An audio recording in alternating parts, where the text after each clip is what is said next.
Hello, this is Justin Williams with the Wolfpacker Podcast.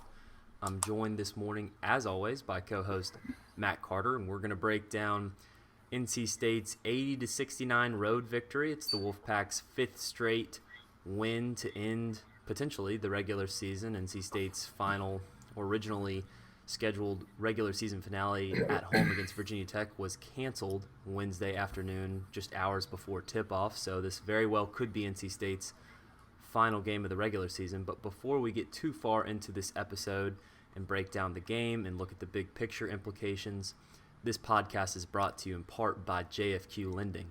With interest rates below 3%, there has never been a better time to lock in a low fixed interest rate on your mortgage. You'll never need to think about refinancing again. Set it and forget it.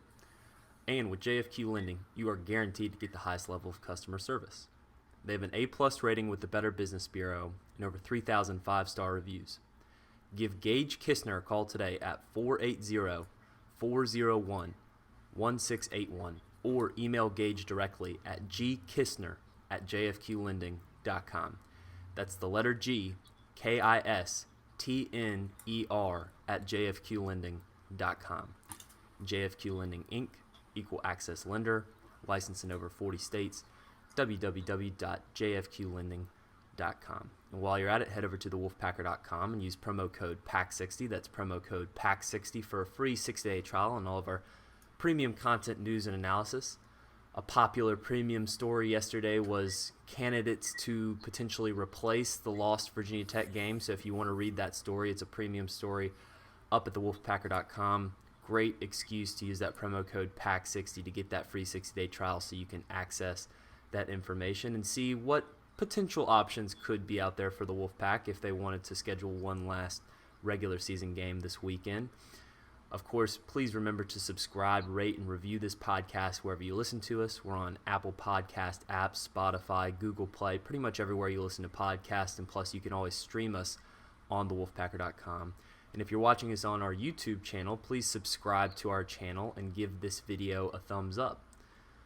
Okay, Matt, so typically we jump right into breaking down the game, but since this could be the last regular season game for the Wolfpack, I want to go a little bit big picture to start. And we'll talk about the NCAA tournament implications. We'll talk about ACC tournament scenarios. But what I want to start with is, I was just thinking this morning, I don't think we've given enough credit to just how miraculous this turnaround has been from mid to late February. This 5-game winning streak, NC State winning 5 straight road ACC games in a single season for the first time since 1974. I mean, that stat alone shows you just how rare this type of streak is. Not even for a team that, could make the NCAA tournament or could not. Just any team, if they're able to do this, that's darn impressive. And then you add in the fact how much adversity this team has faced. It lost its leading scorer, its team leader, probably its best overall player in Devin Daniels in late January. It lost another senior guard in February. Thomas Allen out for the season with an ankle injury. There was times where Braxton Beverly wasn't available. There was times where Manny Bates wasn't available. NC State has been impacted by the injury bug, probably more so than the average college team this year. Then you throw in the 2 COVID pauses, and you throw in some of the bad breaks and some of the games that were played in January, and just truly the bad performances at time. I mean, the 32-point loss to Florida State or the embarrassing home loss to Duke. NC State had every reason to just lay down and say, we're building for next year. And I don't think they've abandoned the building for next year mentality in terms of playing some of their freshmen and giving them some valuable experience. But it's also been in the same breath of winning now, winning games, and trying to make it interesting towards the end of the season. So, I mean, from my seat, you just have to give so much credit to this team, to this coaching staff, to head coach Kevin Keats, for really turning around what could have been a real stinker of a season into now everyone is interested. NC State might be the hottest team in the ACC right now in the moment. And now they're potentially heading to Greensboro with, an opportunity to, why not NC State? Why can't why can't they win, 4 games in 4 days because they're playing as good a basketball as anybody in the conference? Just kind of give me your thoughts, Matt, on this turnaround. And I mean, did you even think that this type of turnaround had even a 1% possibility? Because I can remember talking to you off air after that Wake Forest win in late January when Devin Daniels was hurt, and you said they're not going to make the NCAA tournament. And I'm not trying to tell you they are at this point, but at least we're having this conversation on March 4th. So, Matt, just your thoughts on this turnaround. Yeah, it's honestly, if you look at it objectively, you would make a case that you can make a strong case that in the last few weeks, Kevin Keathley put himself on the list of candidates that did the best coaching jobs in the ACC this year. When you really break it down, I suspect Leonard Hamilton or Josh Pastner or one of those guys will win ACC Coach of the Year, and they're deserving. Don't get me wrong, but you can make a case that if you were to rank 1 through 15 the coaching performances of the ACC this year, considering all the circumstances you laid out, I think the only player that played every game this year, maybe Jericho Helms and maybe Shaquille Moore for NC State. Yeah. Considering all those circumstances, I think you could almost certainly make a case that he's done at least one of the top 3 or 5 coaching jobs in the ACC this season for what they did. So, you can caveat it. You can, what about it? This and that, all you want. There's some fair points that could be made, but the bottom line is a good example from last night. I didn't hear it. I don't know if you heard it, but certainly everybody in the arena heard it. A chant of Fire Bray came out from the 400-some students. I don't know if the one NC State student who somehow got into the stadium was joining in on the chant, but I love that. Yeah. It's like, how many NC State fans are actually going to Notre Dame? It might be an undergrad doing grad school or something. I don't know. He might be the one guy, an undergrad at Notre Dame, that's an NC State fan, but credit to him for getting one of those 400 tickets. Yeah. But, why are they chanting that? Because Notre Dame's been very uninspiring, and they were uninspiring last night. They just lost to Boston College. You're not, but you didn't see NC State fold tent. You didn't see them quit. They had every excuse. Young, not going anywhere in the book, and instead they finished on a 5-game winning streak. So, I don't think you can undersell how well it's been done and how good a job that not just Kevin Keathley. You have to give the players a tremendous amount of credit as well. And finally finding a formula. Sometimes it takes a little while, and when you don't have a lot of continuity, it makes it even harder. But they found a formula. It's working. They didn't quit. And now they're playing great basketball. You just wish that they had a little bit more opportunity, on the high end of the spectrum. For all our subscribers on the State of Basketball message board, get a daily net report that I do. And this morning, I finally went ahead and put all the games that are, for all intents and purposes, canceled. I moved them into the canceled category. I already had Michigan and Connecticut and Florida Atlantic and William and Mary. I moved the ACC teams into that category.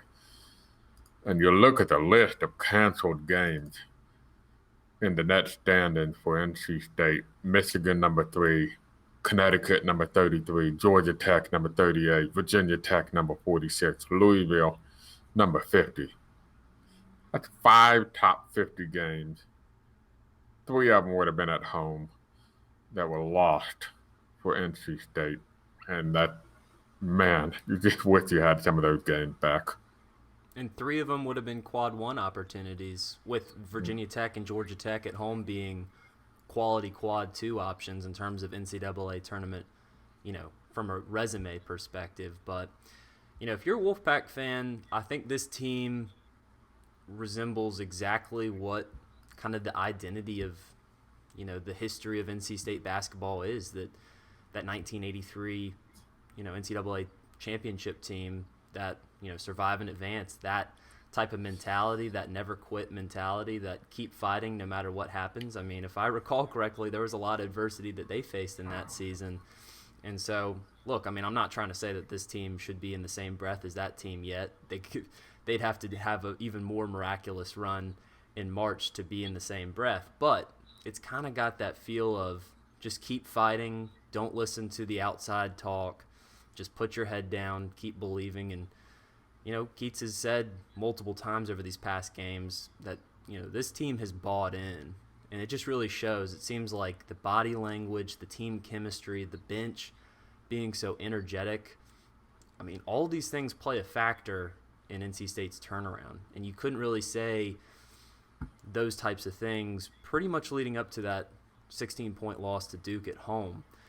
But as for the quality wins or quality games that were lost, all those games were games that wouldn't hurt you. They could only help you. So hopefully that's something that the NCAA selection committee maybe weighs into consideration. I doubt it because they've got a lot of teams to look at, but it's just another byproduct of the crazy 2020-2021 college basketball season, and we'll see what this team can do in March. I want to break down the game a little bit here, Matt, and then we can jump to what everyone is probably thinking about, talking about, looking up on the internet about this morning, which is NCAA tournament implications, where NC State may stand on the bubble, and what NC State should be hoping for in terms of its ACC tournament seeding and the breakdown of that bracket and all that good stuff. But to me, I mean, NC State came out plenty energized.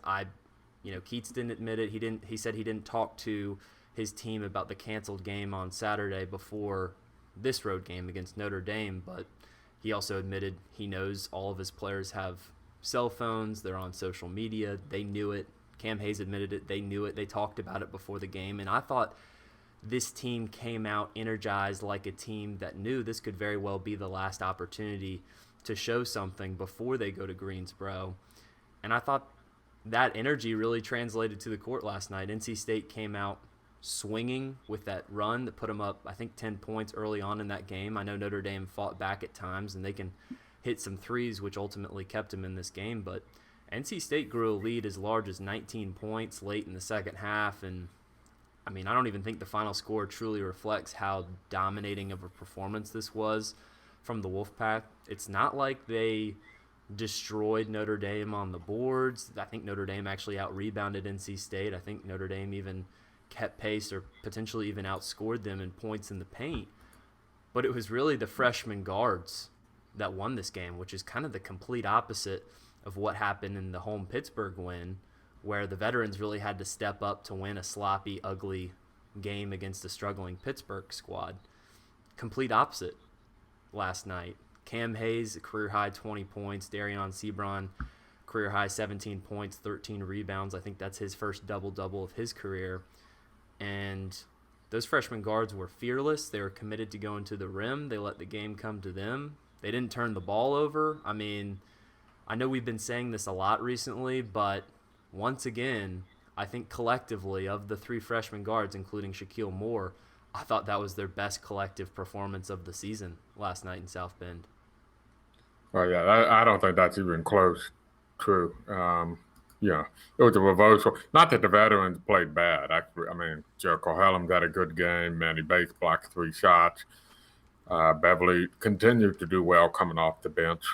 I think he had 8 points. Maybe Thunderbird probably had a game he would like to have back. I think he was 0 for 5 from the field in the first half. He's probably the one guy that was probably struggling, especially in the first.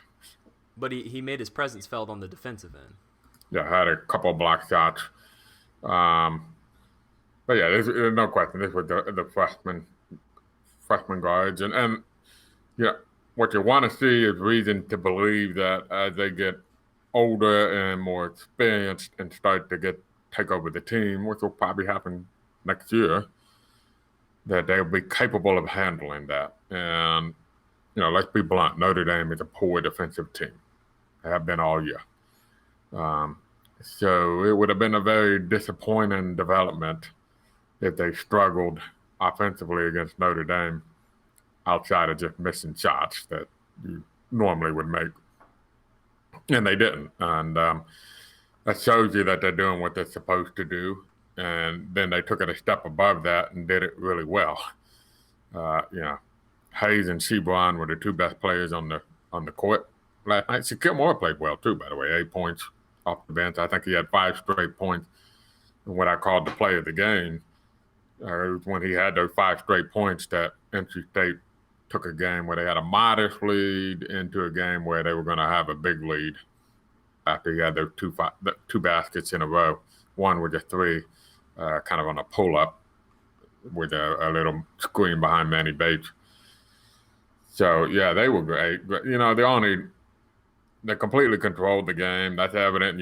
They moved up 10 spots in the net, and that's how you move up rather dramatically in the net if you have a very lopsided game-controlling performance. They actually did outscore Notre Dame in the paint pretty decisively by 10 points. The only quasi-concern I would have is this is the second straight game where the other team, Pittsburgh last weekend and then Notre Dame last night, were decisive edge on the offensive glass, and NC State gave up way too many offensive rebounds, which led to a decisive disadvantage and second chance points. That's where Pittsburgh stayed in the game. It could have kept Notre Dame in the game had NC State not played better offensively than they did against Pittsburgh. So, it's something to watch for there, particularly as we look ahead to matchups in the ACC tournament and who they may be matched up against. Yeah. They got to get that sorted up. They had gotten better at rebounding until the last couple of games. So that would be the only quasi complaint I would have about that. Otherwise, it would. And then add to it, don't give up a 12-0 run in about a minute and a half with 3 minutes to go, and your 19-point lead all of a sudden down to 7 points with 9 points with a minute left, and they actually had a possession that could have made it a 6 or 7 point game. Yep. I think they missed the front end of 3 1-and-1s in a row. So maybe 2 quasi complaints. Yeah, better effort on the defensive glass, and don't fool around so much here in the last couple of minutes of the game. Well, Matt, I don't know if these last 5 games have changed your perspective or anything, but it wouldn't be a Wolfpack game if they didn't make NC State fans sweat a little bit at some point in the game, whether it's in the first half, late in the game, typically late in the game. But that 12-0 run, I was like, are we really doing this? I pulled this stat up, and I thought it was a good stat. In this 5-game winning streak, NC State has never trailed by more than a single possession. Every time they have trailed, it has been a 1-possession game. In 4 of the 5, the only time they trailed was by 2 points. Against Pittsburgh, that was 2-0 and 4-2. Against Notre Dame, that was 2-0. Against Virginia, that was a brief 2-point deficit in the second half for Virginia's only lead of the game. They have not trailed for more than 5 minutes in a game in this 5-game losing streak. And they've trailed for less than a minute in the last 3 games each. So it's not that they just won 5 games in a row. They have controlled 5 games in a row from start to finish. That's kind of the most impressive. I didn't realize that, how really impressive that they've been. And some of it is competition. You can't deny that. But it's been a long time since you could say that about NC State over a 5-game stretch. Well, the last point I want to make about this game is just it's another instance of NC State's defense has really turned it into another gear late in February, heading into March.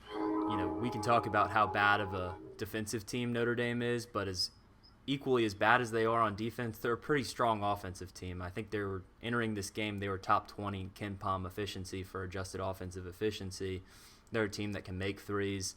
I think they were towards the top of the country and the ACC in terms of 2-point shooting efficiency, and they really struggled around the rim last night. And I know you and I talked a little bit off air about the broadcasters making a big deal about Notre Dame missing some layups, but I don't think they were giving enough credit to NC State's post defenders in terms of how difficult they were making those shots around the rim for Notre Dame. I mean, did Notre Dame miss some layups? Yes. So did NC State. But, I mean, you got to credit the Wolfpack's defense, and you got to credit Keats for making the adjustment to go with this big starting lineup that has really worked. It's not coincidental that this 5-game winning streak has had the same starting lineup in each of the 5 games. Cam Hayes, the only player under 6'7" in the starting lineup. You put Darion Sebron at the 2, and then you got 3 forwards in Helms, Bates, and Funderburk, and that's a team that size-wise can match up with anybody in the country. Now, I know some of the skill sets might be tough matchups against some different teams, but that length is really tough to defend, and it's also really tough to score against when you've got those type of defenders on the floor. So credit to NC State's defense, because I think that's been one of the unspoken parts of the turnaround and the limiting of turnovers and the ball movement. I mean, really just all around, it's been increases across the board. But let's go ahead and talk big picture, Matt, because I know that's what everybody wants to talk about. Where NC State stands in the NCAA tournament perspective. What are the impacts of the canceled Virginia Tech game on Saturday, and where NC State should be hoping to be in the ACC tournament? And first, I'd probably want to start by, again, admitting that I know despite the positive energy and the good vibes of a 5-game win streak, NC State is still not close to being in the tournament. They probably just got to the point where you could maybe consider them on the bubble, on the low end of the bubble. Yeah, very, very low end of the bubble. And you really needed that home Virginia Tech game. Had NC State been able to play that on Saturday and win, then you could realistically start saying NC State is a bubble team, and maybe you'd start seeing them on some of these bracketologist, next 4 out or first 4 out list. But you're not going to see that until we get to Greensboro next week, unless the bubble just collapses and all these bubble teams start losing like they have no business doing, which could very well happen. But assuming that doesn't, NC State still has plenty of work to do. I want to talk about the impacts of this Virginia Tech loss, though, or the loss of the game, rather. It's quite unfortunate for NC State, because really you look around the country, and I know we did the list of candidates that could replace the Hokies on Saturday. I know NC State probably would want to get in a home game. They've sold tickets, so they probably want to honor those tickets to get people into PNC Arena. But B, they also want to have an opportunity to honor their seniors for a senior day, and that's a big part of the college experience. And I know it won't be a full PNC Arena either way, but in an ideal world with everything that's gone on this season, you'd like to send off your seniors in some type of good way on a senior day. That said, you look around the country, there's a few candidates that could make sense for quality opponents, but really, when you look at the other perspective, those teams out there, they've got no reason really to fit in a last-second non-conference game against NC State, a game that, to most teams can really only hurt them. So Virginia Tech was your best option for having a game towards the end of the season. Talk about how big of a loss that is, Matt, because I know you and I have spent a lot of time talking about this off air, but just how big of a tough break is that for the Wolfpack losing that last game? Yeah, I just feel like I talked about these last 6 games of the regular season with zero margin for error. Any setback in those 6 games would put NC State in a position where, had they lost any of those 6 games, they probably have to win the ACC tournament. I didn't account for the possibility that COVID would cancel, and I was, mind-blowing that I wouldn't think about that. But, I get a little bit more leeway. Kept reminding me scheduled games, not next game, scheduled to play them. Yeah, without Virginia Tech, I don't think it kills it, but it adds another probable win you need into the ACC tournament. Whereas I thought if you had played Virginia Tech and beaten Virginia Tech, you would need 2 wins 3 if you're a 10 seed and everybody showed up and you're playing on Tuesday to make a very credible, strong case to get into the NCAA tournament. Now I think because you lost a quality potential win, now you need 3 quality wins. And that in essence means you got to be in the title game, probably, at this point, which is why NC State, I still think it would be generous to say that they're even on the low end of the bubble. I know you were talking about Jerry Palm the other day on the radio with Adam Gold, and rather bluntly, and probably he softened up by about 3 p.m. when he went on the OG with Giulio and Ovius. Okay, yeah, but he's kind of harsh about it. I mean, I'll put it bluntly, he was a real jerk, and I'd probably use a different choice of words if this wasn't a PG family show. But Adam Gold was asking him about NC State's, NCAA tournament possibility, and he said it was the first time I've looked at their resume all year, and we don't even need to be having this conversation. Right.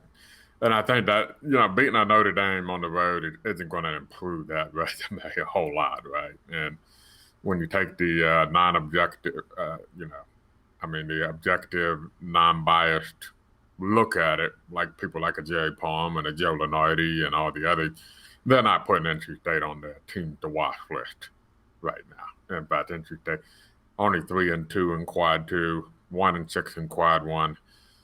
So that's a combined 4-8. Most of those wins, unfortunately, were quad 3, quad 4. That's not NC State's fault, but Notre Dame slid from a quad 1 to a quad 2. Pittsburgh slid late in the season, and now that home win was a quad 3. Even Wake Forest and Boston College slid. And some of those quad 2 road wins became quad 3 road wins. And if we're not careful, Wake Forest might flip all the way to quad 4 road game. So that's not NC State's fault, but it's the reality of the situation. And that's where losing Virginia Tech hurts. That was a good quad 2 game. I'm not sure how good Virginia Tech is, too. So I think it was a very winnable game. Virginia Tech is 9-4 in the ACC, but as we talked about it, look at the list of games they had canceled. Not all their fault, not all of their doing. Some of those were canceled on them. Some they canceled on the other team. But they avoided a good chunk of the hardest part of their schedule. And they did not avoid any of the softest part of their schedule. They still had some quality wins, beat Virginia at home. Well, Matt, you got to remember, one of those cancellations was Boston College. Yeah. But along with road games at Virginia, the Florida State game, Carolina, State, Louisville, yeah. Louisville. They're 2-3 against the top 8 in the ACC. Yeah. And then they were 7-1 against 9 through 15 in the ACC. So, right. So you can do the math, and the bulk of the games that were left would have been in against the top 8. So, fortunate and unfortunate for them. That's how it played out. But that's the byproduct of it. Is now I think NC State, and we can talk about the ACC tournament. Where do you want to be? Do you want to be the 9th? So if Duke beats UNC on Saturday in Chapel Hill, NC State is the 10 seed.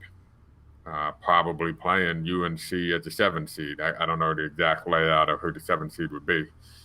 If Chapel Hill wins at home, then NC State is the 9 seed playing Syracuse in the 8-9 game with the right to highly likely play Florida State in the 1 seed for the winner of the Syracuse NC State game. So I'll put it to you, Justin, and I'll give my answer. Which avenue would you rather have in the ACC tournament? Would you rather be the 10 seed, which would put you in the path of playing UNC as a 7 seed, then probably Virginia as a 2 seed? Or would you rather be the 9 seed? I've gone back and forth in my head on this quite a bit over the past week, because obviously this is kind of where we were going with this scenario, even if the Virginia Tech game was still on the table. And I think there's fair arguments to be made for both sides of it. But the thing that really sticks out to me is, particularly with losing the Virginia Tech game, at this point, I mean, it's always been the case that NC State, the best way for them to get in the NCAA tournament is to win in Greensboro, to win the whole thing. And I'm not saying that that's what fans should be holding their breath for, but if you're NC State right now, you're playing as good as anybody in the ACC. That's not an unreasonable goal to be shooting for. I think if you're NC State going into the tournament, you're not – I mean, look, Keith said he doesn't have the type of team that he can talk about even losing a game on Saturday and trying to give a rah-rah speech that this is the last regular season game. If that's the case, he certainly doesn't have the type of team that he can talk to them and say, look, if we can win these next 2-3 games and just get to the title game, then maybe we've got a chance to get into the NCAA tournament. I think he's got to be talking to these guys. We got to take one game at a time, and we're going to Greensboro to win it. And if you're going to Greensboro to win it, you can't play on Tuesday. You're never going to win an ACC tournament playing on Tuesday as one of those 10 through 15 teams that don't get any sort of bye. So with that in mind, I would certainly make the argument that I know NC State fans don't want to hear this. I know they will refuse to follow my advice. But Wolfpack fans, rational ones, the best thing that you can hope for on Saturday is a UNC win over Duke, because you want to be in that 8-9 game. You want NC State to get the bye on Tuesday. You basically get a play-in game on the 8-9 line, that noon tip-off on next Wednesday. That's basically the bubble losing you're out game. That gives you the right to go play Florida State, who's clearly the best team in the ACC. That'd give NC State a third quality win if they were to upset the Seminoles. And I know it did not go well in Tallahassee. I think fans might be overplaying how scared they should be of Florida State because of that outcome. But you got to remember, Manny Bates didn't play in that game, and that was also when NC State was playing small. I think Shaquille Moore, Cam Hayes started that game, and I think Thomas Allen was the third guard. That's three guard. I mean, Cam Hayes the tallest at 6'3". That's two 6'1" guards. Beverly's also playing in that game in the rotation heavily. That's before Sebron's getting a lot of minutes. That was a really, really small team that went down to Tallahassee, and that's not the right team. That's not the right setup to beat the Seminoles. They're the most athletic. They're the most physical, maybe other than Carolina, in the ACC. But now that NC State's playing this big lineup, and you look at Florida State, you know, their schedule going into the tournament, they're going to close the season out with Notre Dame. They just clobbered Boston College earlier this week. They really haven't been tested since that home Virginia game a couple Mondays ago. There's a potential that they could go to Greensboro with their sights on bigger goals in the NCAA tournament. NC State comes in with this physical team. They beat a Syracuse, or they beat I don't even think Georgia Tech could be an 8 or 9 game anymore. You beat Syracuse. You give Florida State a run for their money. Maybe you win that game. You get to the semifinals. Then if you beat the 1 seed, you become the 1 seed in the tournament. That's why I'm making the argument NC State fans should really want to be in that 8-9 game. Look, I understand you've beaten Carolina, you've beaten Virginia. Maybe it's a more plausible goal if you want to make a run in the tournament. But by the time, let's say they get that 10 seed, and this is all assuming that every team in the ACC actually makes it to Greensboro.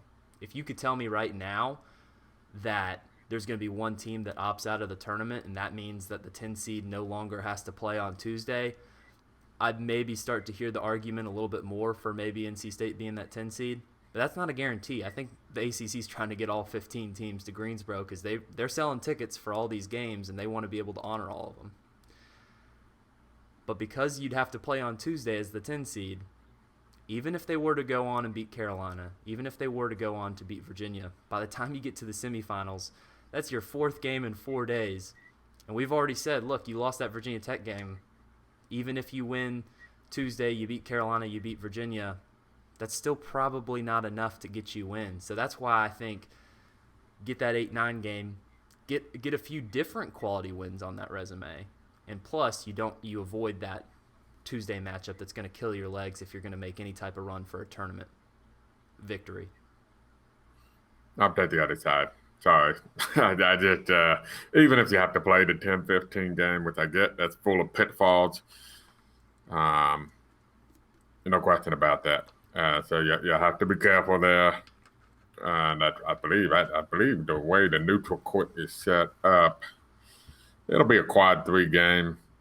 Probably playing Miami or Boston College. So you would be playing Miami or Boston College. Whoever loses that game, they play each other. In Miami, a team that beat NC State in Raleigh. Yeah. But whoever loses that game will be the opponent. If they don't play for whatever reason, it would be Miami. So I grant Miami did obviously beat NC State and Raleigh. But,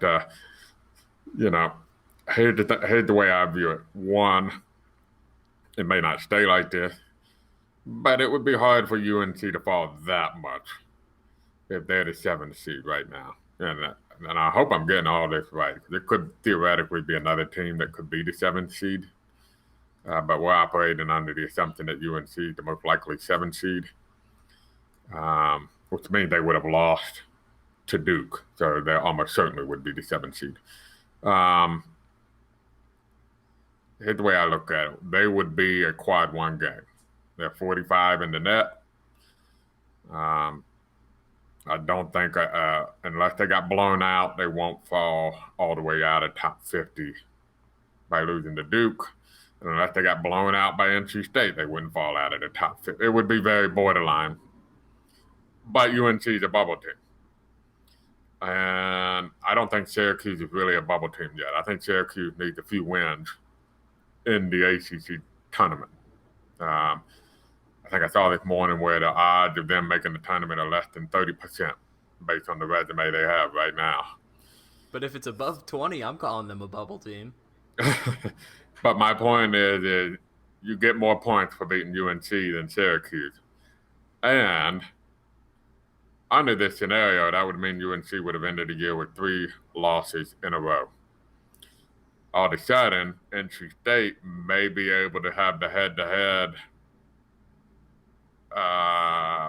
resume with UNC, and it does the double benefit of you're taking a bubble team, a surefire bubble team, and knocking them down another notch by elevating yourself. And now that head-to-head looks a lot better compared to UNC, and that's the goal here, to win some head-to-head resumes with UNC. And then you play Virginia, who I think they just matched up well against. Virginia's not prone to, blow out teams anyway, so it's likely to be a competitive game. And I think NC State, with the tall lineup in particular, matches up well. They can defend Hauser, even though they hadn't, done a great job with defending Hauser. But they're better equipped to defend Virginia. And then that would be a surefire quad 1 as well. So, and then you get into the point where, as if it holds right now, I think you would be looking at maybe either Clemson or Virginia Tech in that 3-6 game. Who knows if Virginia Tech even makes it to Greensboro? Yeah. But if they do, and they better, because I'm assuming that's what this whole quarantining is about and why these games were lost, I think they're pretty much locked into the 3 seed, and that probably Clemson as a 6 seed, because I don't think Georgia Tech will lose to Wake Forest. Yeah. Those are 2 intriguing matchups for a potential semifinal game. And I like that better than I'm scared. If I'm any team, I'm scared to death of Georgia Tech. I think they got the best starting 5 in the ACC. I don't think they're as far down the bubble as people think. They had 2 fluky losses when Josh Pastner wasn't going all out in practice. He changed that. He started going all out, and they played as good. They had some fluky losses with Clemson hitting a bank shot 3 at the buzzer to beat them from just past half court. Their starting 5 is old and good, and is as good as anybody in the ACC. So even if you were to make it past Florida State, which is a tall proposition, because I don't think NC State matches up well against them at all, from a depth standpoint alone, State playing a second game in 2 days with 7 players against a team that's going to be playing their first game with a dozen players rolling out on the floor. I just think the path is better, even though you do have that potential, banana peel game right there staring you in the face on Tuesday. I totally get your point about highly unlikely you're going to win 5 games in 5 days to win an ACC championship. But I think the path to the bubble is better in the 10 line than it is on the 9 line. And ultimately it comes down to, what do you think is the more realistic way of getting to the NCAA tournament? Is it finding a way to get on the bubble, or is it to win the whole ACC tournament? And so I see your point. It goes both ways. So anybody can have reasonable views on both sides. This is not one of those clear answer type of deals.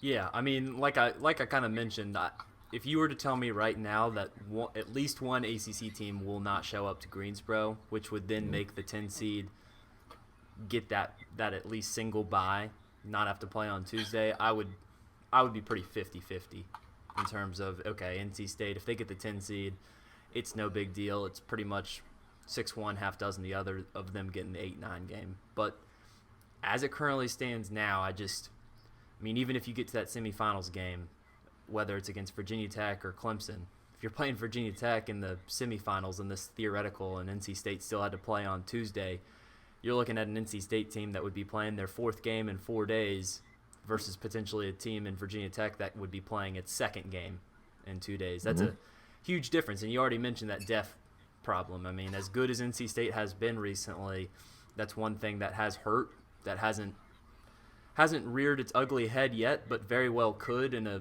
day-by-day tournament setup where they've really only got a 7-man rotation now. Past the 7th man, you're talking about, some of the freshman bigs, and if they're on the floor in a competitive game, that's not good news, because that means either DJ Funderburk or Manny Bates or Jericho Helms are in foul trouble. So it's going to be an absolutely fascinating next week. It's why March is my favorite time of the year.